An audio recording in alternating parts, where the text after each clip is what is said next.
Hello, beloveds, and welcome to another episode of the Enlightened Podcast. I'm your host, Luyanda Khumbuza, and I'm super excited to be sitting with today's guest. We've had a brief conversation, but I think everything else is going to come out as we get into today's topic, right? As if you know me, first of all, you know that I'm a huge fan of personal development. I can't possibly go a day without thinking, what have I learned today, or how can I get better at what I do today? And today's topic, we're speaking all things upskilling and learning in the modern workplace. And I think it's such an important topic when I look at how things have changed in the world of work. What are you doing about where you are and where you want to be if we're looking at a skills development and learning perspective? And joining me today is none other than what do we call him? A powerhouse? Yeah. Right. I'm honored to be joined by a powerhouse in the world of organizational development, workplace culture, as well as leadership. Ladies and gentlemen, Siphiwe Moyo. Yay! Thanks, Luyanda. Can you imagine being in a stadium and the roar, the claps? That's exactly what's happening today. Okay. Thank you so much for joining us today. How are you? Thanks for having me. I'm good. Thank you so much. It's an absolute honor, and I think I want to go straight into today's conversation. Tell us a bit about yourself first, and how did you land up in organizational behavior? We know HR, but Yes. we're not available in your OB. Yeah. No, so thank you so much for having me once again. I think generally when you study human resources, and many people are curious about this, but you know, when you study HR, there is a few majors that you have. And my major was organizational behavior, particularly in my honors. And people come at the organizational behavior specialty in different ways. There are people who study industrial and organizational psychology. I studied organizational behavior through my honors. And for me, it has always fascinated me. I think the time I spent in corporate was more around learning, but organizational behavior has always fascinated me because I think it makes you understand that the outcomes that you want, which are performance, productivity, engagement, and all the things that you want, in order for you to get them, you've got to at least understand a little bit of human behavior, because it is when you understand how to tap into the innate abilities of people, how to tap into people's passions, people's strengths, and create an environment in which they can flourish, that you can get the things that you want. So that's where I fell in love with organizational behavior, also in my teaching side, because I've taught at a few business schools, but really most of my corporate work was in learning. Absolutely love that. Where did you grow up? What was the dream before you ended up stumbling into HR? So I was born in Soweto, in a place called Mfulo South in Soweto.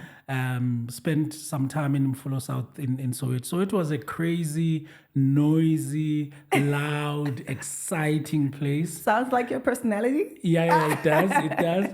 It was so loud and exciting to the point that my parents were very worried that I'm not going to finish school.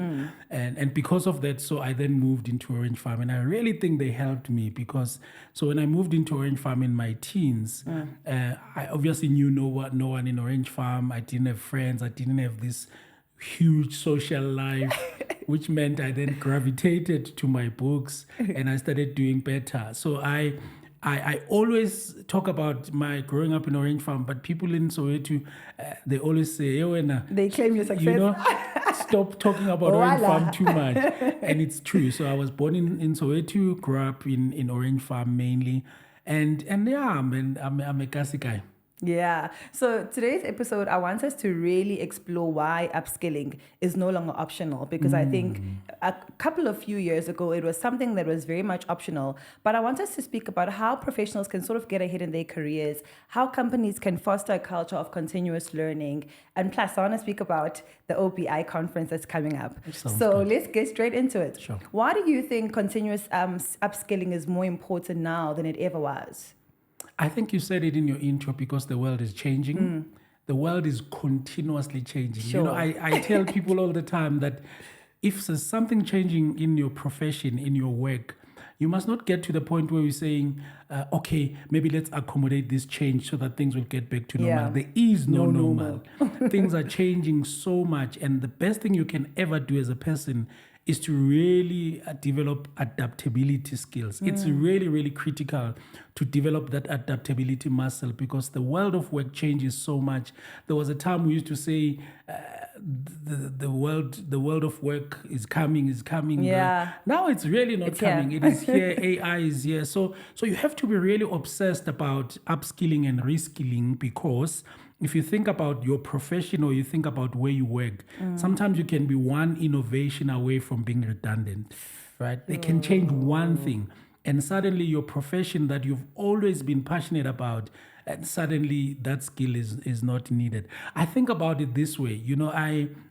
When I was working in one of the banks full time, I had a side hustle. I owned a gospel CD shop. So I used to sell CDs and DVDs.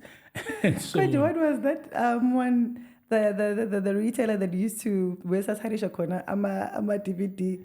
yeah, I forgot what the It name was was. a huge one as It well. was You're making me huge. think of that. It was huge, and it's where it is now. Musica, I think. Yes, there was Musica. Yeah. Musica is no longer there, mainly because the world is changing. When my business failed, I used to think it was because of COVID, because it was around that time. No, not COVID, but the financial crisis of 2008. Yeah, recession. And I thought that it was because of that. But when I think about it, the failure of that business was inevitable. The world is changing. CDs disappeared, DVDs disappeared. So you have to think about your profession in that light, that there's something someone is trying to change in my profession right now.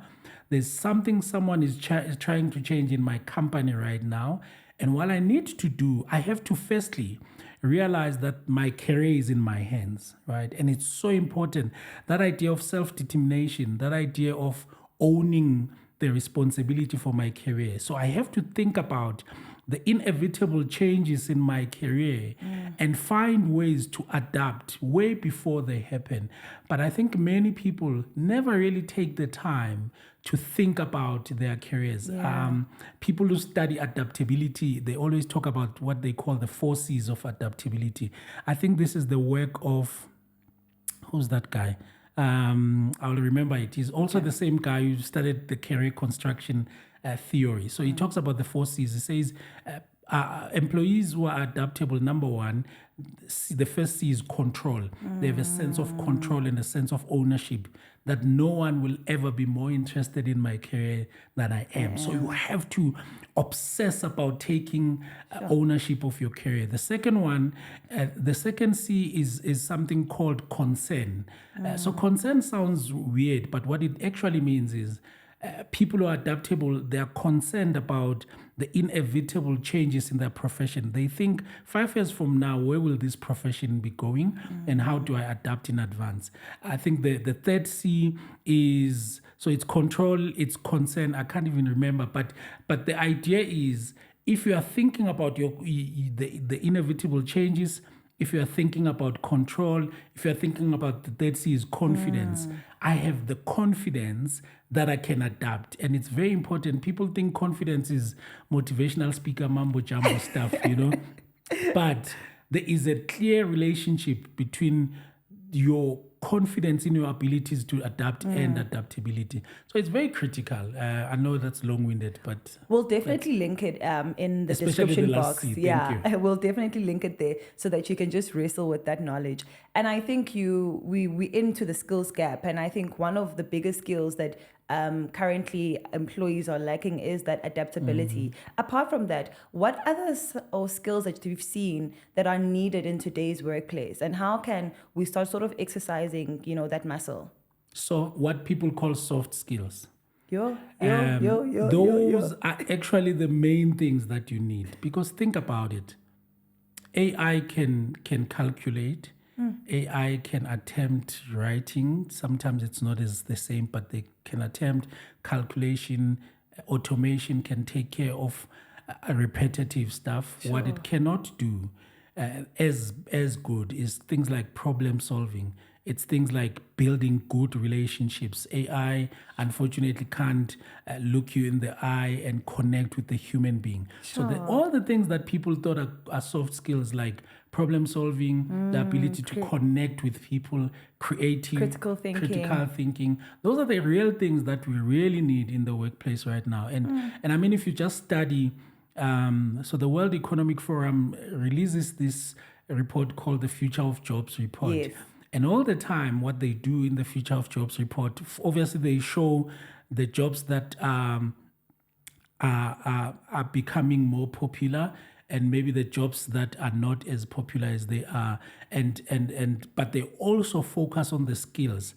And top 4 of the skills is always things that are soft skills. Yeah. Problem solving, adaptability, the ability to connect with people, because really human beings want to connect with another person. So I think I would look at that report for me and fuss about those skills, building relationships, networking, and all of those things I think are absolutely critical in the world that we are in.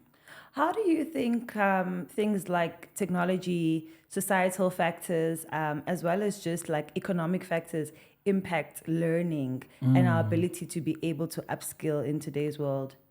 Yeah, no, I think it impacts it a lot. If you think about in the learning space where I am, there have been a lot of debates about people's learning styles. I think it was the Cobb model, study learning styles. How do people learn?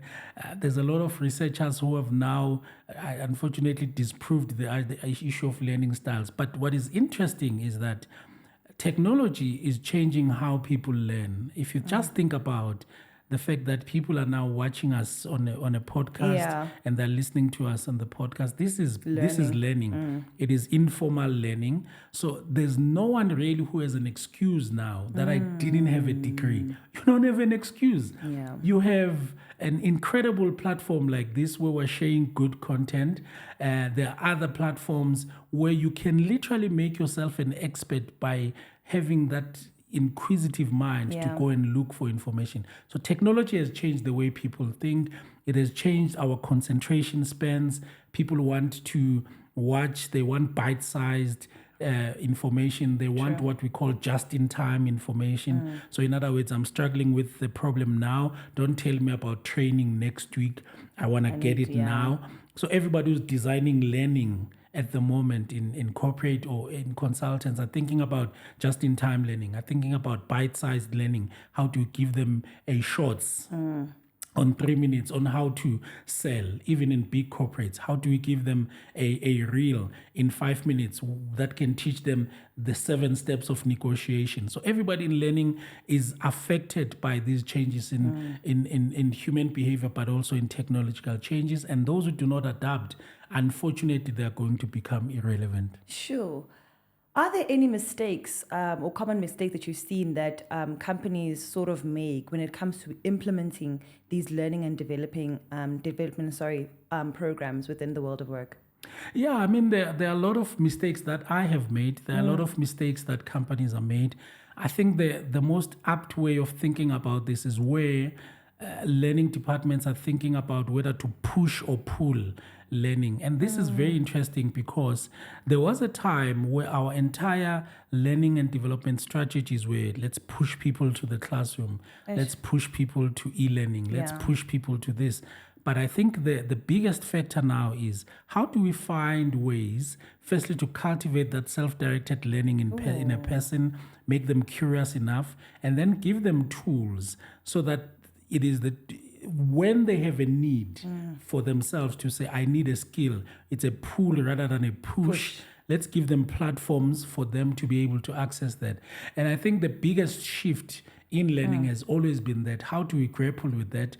But how do you do that in an environment where you have targets, training targets from your CETA, you have all of these regulatory things. So the people who are clever are those who are able to just find that balance between I have targets, I have BE targets, I have skills development targets, I have targets from the CETA, but how do I balance the things that I must push, but still make them feel like it is the employees themselves who are initiating that. So things around career paths, things around understanding the individual needs of learning of people. They're hard. It's not as easy because, people are different. But if you're trying to balance those, then you make less mistakes. I think other mistakes that we've made is to try and push people into what is more comfortable for us. Classroom training is never going to go away, let's be honest. But if we push people,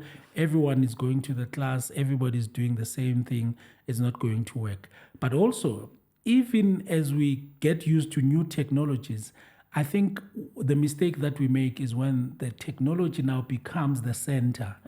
Technology should just be an enabler in doing the things that we want and not the center of attention. In your two books, which are one of my favorites, right? Building Better Workplaces as well as Workplace Stagnation, you speak a lot about stagnation, which is something that a lot of people are grappling with in the world of work. How can employees sort of avoid stagnation and then basically take ownership and be ahead when it comes to their careers? Yeah, no, I'm anti-stagnation. I am for progress. Listen. I really, really hate stagnation with a passion. Is hate too strong a word? No, I also hate it. I hate stagnation in my mind, just as a thought. I don't want stagnant thoughts. I don't want, It's very important to cooler, man, guys, because I think if you just think about the fact that nobody owes you anything in life, and that your organization is actually not as interested in your learning as you think. They are not. Organizations aren't trying to be learning. I know we're a learning organization. They're not as interested in your learning as you think. What they're interested in is performance. They will send you to a learning course if they think it will improve performance. But they're not going to come to you and Luyanda, when we look at you, we see great potential. If you don't mind, can we please pay for you, please? It would be our honor. I think if you just adopt that thing that no one is coming, if I'm going to progress, it is because of me. And I think the things that will break stagnation is to expose yourself to environments that provoke your growth. If you're always chilling with people where you are the smartest in the room, where people are always depending on you to say, drinks on me, you are going to stagnate. So, find yourself in an environment where people will positively provoke you, where you go back home and say, yo, kusafanele ngisebenze. That's the word. That's the thing. You want to be in conversations where people, where you're sitting and they're talking and you feel like, oh my God, I don't even know what to contribute. Or they're talking about countries they've traveled. They're even mentioning the streets. When you go to this city, and then you feel positively provoked. I'm coming back for this. So the number one ingredient of avoiding stagnation is the environment that you find yourself. Exposure will propel your dream. It will change the level of your dream. The second way of avoiding stagnation, really, it's just understanding, Uguti, okay, do I ever think about where I want to be? And how is the gap between where I want to be and where I am? I think many people are just never intentional about their lives. They're just living, Jay. It's almost like you wake up and you allow whatever is happening on that day to... Going with the flow. If someone is going there, let's go to the derby and then we go, and then let's go to this and then we go. But you have to be intentional. People are planning their lives. And if you're not planning yours, you are going to be a participant in our lives. Plans. And I think it's very, very important to think about your growth and to be intentional about where you want to grow. Because in my view, I was thinking about this yesterday actually, to say, I had no say where I was born. I was born in Soweto. That's a function of my dad and my mom. I have absolutely no say in that. I had absolutely no say in my move from Soweto to Orange Farm. The parents decided, but I have a say in where I end up. And I think for me, I have to find environments that provoke me so hard. I find environments where I just walk into a dealer, a dealer, a car dealership and look at that car and say, "Nyabuya la." It provokes me. And it's not just about the material things, stuff, yeah. but I find myself in classes where someone is talking. I was like, I have no idea what that guy is talking about, but I'm gonna find out. Yeah. And when everybody else is looking at you and thinking, man, Uspijo is eloquent, is doing whatever, you have somebody else that you are looking for that is trying to drag you, because of their inspiration. Let's look at leaders within organizations where learning is concerned. How can they now start fostering that learning culture within their organizations? Yeah, it's first of all, the number one thing a leader can do to foster a learning culture is for them to love learning, for them to grow. There's a famous quote by John Maxwell, which I love, and I hope I don't say it wrong, but he calls it, I think it's in the book, The 21 Laws of Leadership or something like that, where he says it's called the law of the lead, that people will grow to the level of the leader and not beyond. And so if you want to foster a culture of learning, you must grow so that people keep growing in the environment. And what actually sometimes stops people from growing is the leader. If you are not growing, you start getting jealous. If you're not growing, then you start getting bitter and you start being nervous about your own, that people are going to take your job and so on, and start hoarding information and whatever. But if you are growing, you have no problem because you have a target as well. You are thinking a level or two higher. So if anyone shows an interest of learning, you teach them because you know that hoarding information actually traps you in your current job. Sure. That if you are literally giving other people information to be able to do your job, it releases you to be able to do your job. So you have to grow as a leader in order to do that. And you can make it fun and create it as a nice culture where in certain meetings you can have a little bit of a book club, you can have a little bit of what are you learning currently, and ask clever questions as a leader that are able to unleash a learning. Ask people like, if there were no rules, what would you change around here? If you had no budget issues, what are the things that you would do? If you didn't need permission, what would you do? And those things sometimes, they can tell you what people are lacking, but also what people are thinking about. You might find that people in your team are actually crazy about learning. You may find that they're engaging in serious conversation outside. You just want to create an environment where you give them permission. And in order to create an environment of learning, you have to create an environment of experimentation, an environment of psychological safety a little bit, where if we're always punished too harshly for mistakes, then we can't learn. Because if I know that if I'm trying something out, the punishment will be a little bit too much, then I'll stop learning. So there's a few things that you can do. Create psychological safety, learn yourself, create a culture of experimenting, create a culture of what if. Have a meeting where we're just called, what if we could try this? And then people feel like it's okay in this team to try. Sure, I absolutely love that. And I wish we have leaders that are watching and are going to be implementing this for the success of their teams. Let's speak about the big buzzword, mentorship. Yes. A huge part of learning if done right, as well as coaching. How are we getting it wrong, and how should we be utilizing it to help ourselves learn and upskill in organizations? I think I have slightly controversial views on mentorship, but maybe not. But the first one is, I don't know who said this, but I believe it with every ounce of my being, that it is mentors who choose mentees, not the other way around. Mentors choose who they want to mentor. So sometimes we think as mentees, I've gone to Luyanda, I've gone to Siphiwe, I've approached them, and therefore I chose them. No, it is not true, because people get a lot of requests for mentorship, and they are the ones who are going to choose who they want to mentor. And what they're actually looking for is a little bit of them. Human beings are weird. Yeah. They want to look That is so true. They want to look at, he reminds me of me, that hunger. Oh my God. reminds me of me when I was the hunger, the ability to serve, the ability to be selfless, the ability to add value. When they look at those things, that's how they choose mentors. So I'm not saying people shouldn't approach people to mentor, but they must be aware of that. Secondly,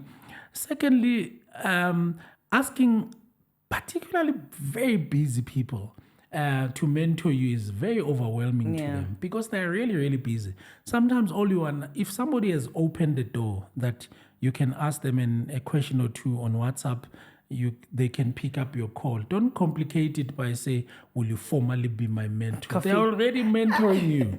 You know, just if they've allowed you to call here and there, allow you to even go for the coffee here and there, that's great. If they allow you to text them, that's already a mentorship relationship. Don't complicate it.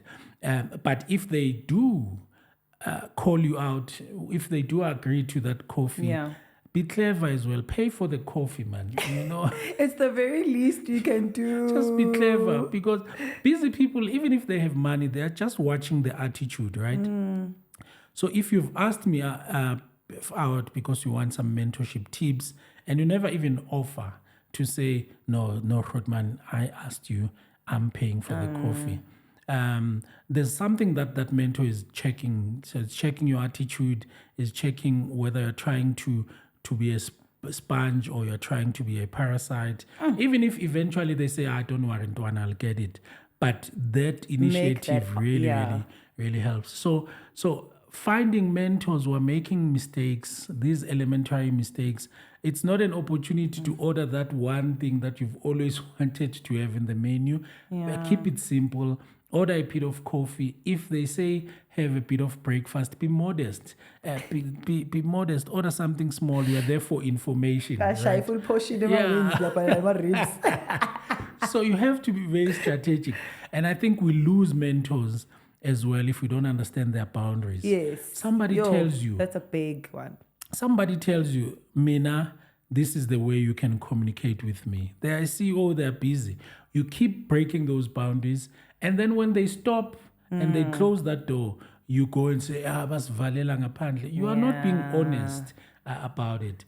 And then in corporate, how I think we can foster this culture of mentorship, let's try our best to always match people who have reached that level where they have mastery in the subject, but they also have a deep need to give. And let's try and give those people an opportunity to mentor youngsters, because actually fulfillment at a certain point of your career can only come from giving, from mentoring, from teaching. So it's such a good thing.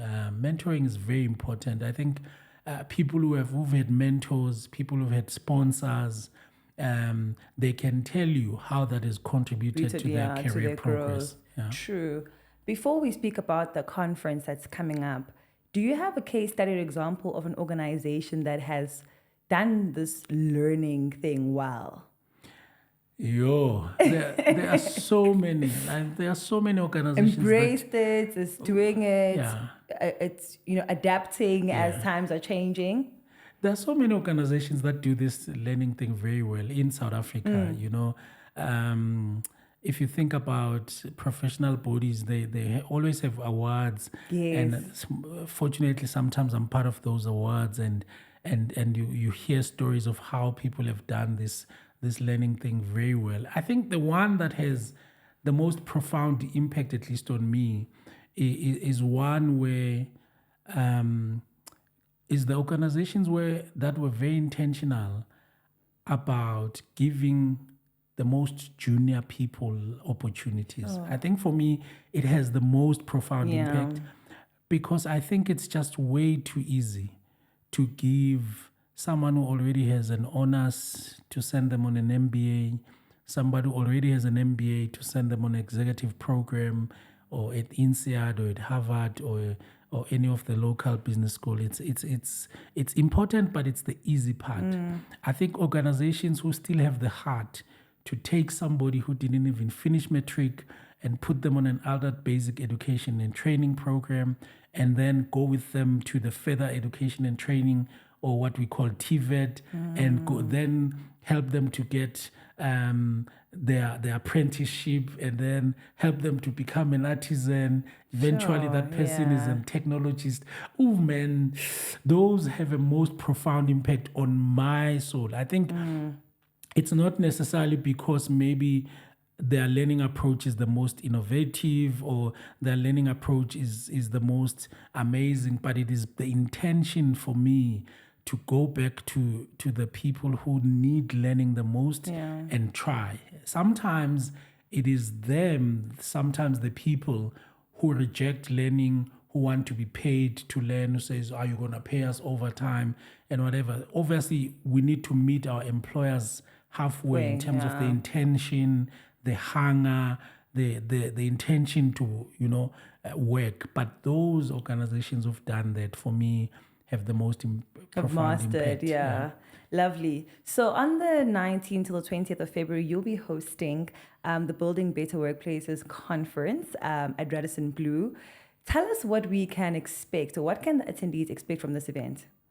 Yeah, I think the main theme around the Building Better Workplaces conference is that my deepest desire and passion right now is that most people have to understand that work does not have to be a drag. Yeah. Work does not have to suck. Work does not have to be this thing that you drag yourself and then look forward to the weekend so much that there shouldn't be, on an emotional basis, there shouldn't be this huge gap between work and play. They should meet at some point. True. And so at the Building Better Workplaces, we've assembled a panel of great speakers, great panelists. I'll be also speaking.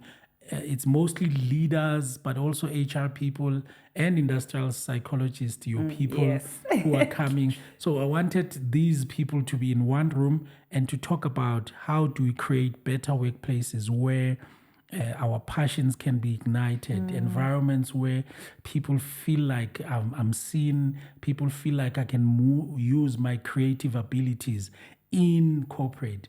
Because not everyone who has initiative, who has creativity, need or want to start their own business. Sometimes they want to be innovative, they want to create within the environment.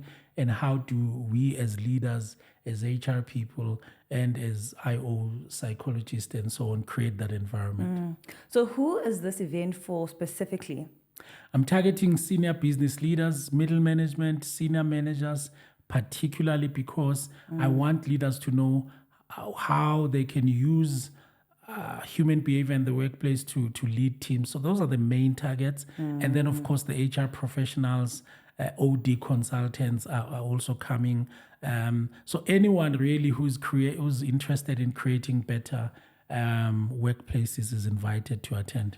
You've been dropping like a very great, guys, if I can say so myself, that lineup is good.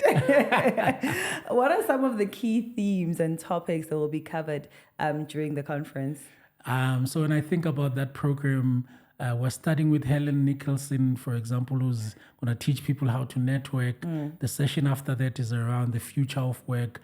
I think Graham Coddington will be talking about what are the changes that are happening in the world of work in the next few years, how do we adapt. And then we'll have a panel that talks about what are some of the new emerging trends in leadership, what are the emerging trends in creating psychological safety. We have a panel that is exciting for me on how we can live our values. Most organizations have values on the wall, but there are people who've managed how to take those values and turn them into behaviors. So that is being talked about. We have one or two panels around well-being, but mostly it's around performance, well-being, and organizational behavior. So it's really incredible topics. Absolutely exciting. How can our listeners register or get involved? If you want to register or if you want to check it out, please go to the obinstitute.com. And you can find the Organizational Behavior Institute on LinkedIn. We're posting everything there. So the Organizational Behavior Institute on LinkedIn, but also on the website is the obinstitute.com. Lovely. I'll also put those links on the description down below, and then you guys can go straight to it. So before I let you go, what's one piece of advice that you would give to professionals that are looking to obviously future-proof their careers and grow? One piece of advice: no one is coming. Oh, you're scaring us. No one is coming to do it for you, man. I live by that. Yeah. Take charge of your life. There is multiple platforms for you to learn. Yeah. You don't even have to go to university. There is these things called MOOCs, which are open university, where you can simply learn things that people are learning in university for free or for 59 rands a month. So if you think about, some of them are called Coursera or Google MOOCs, MOOCs. You'll find incredible content. Of course, listen to podcasts like this and watch podcasts like this. But there is absolutely no excuse. Sure. Absolutely no excuse right now to not develop yourself and to stagnate. No excuse. We have access to information. In fact, I was even saying the other day, those of us, maybe you are a graduate and you're struggling to find a job. One of the things that you can try and do, just even going back to your old textbooks and be able to unleash skills that you might have learned, but maybe you have forgotten about those skills. So when I think about the things that I used to learn at school, obviously when you are learning at school, you are under pressure because you have exams, right? Sometimes you don't see the gold that is sitting in your material. Go back to that and think about, you'll start realizing, hi man, I learned marketing, I learned PR. How do I package what I learned in varsity and go and sell it to somebody else and do it for them? Even if you're not an entrepreneur, because I know not everyone is that inclined, mindset, but you can just package the skill, repackage the skill and sell it to busy professionals who need them. 3 resources, then I'm letting you go. Whether it be podcast, book, that you would suggest that we get. There's a book called Pivot, which is about thinking about your next move, because I'm just all about progress. Yes. I think it's a person called Jane, I can't remember, but it's called Pivot, and it's a blue cover. Really, really, really nice book. What else? YouTube, please make sure that you follow really, really great podcasts on YouTube. Look, I know that there are times when you have to just chill and listen to light content, but my challenge for you is what I call the 70-20-10 principle that I use. 70% of my podcast consumption must be solid information, things that can change my life. 20% can be entertainment and whatever, and then 10% must be coaching. So serious content, then you play a little bit, and then people that do coaching stuff in there. So I would definitely go for the book called Pivot. I would really recommend my book called Stagnation Must Fall, not because I really am interested in the money, because books don't really make you money, but that book changed my life as the author, and anybody who has ever read it has also felt very, very challenged and propelled to change their next level. Did I do 3? You did. Okay, cool.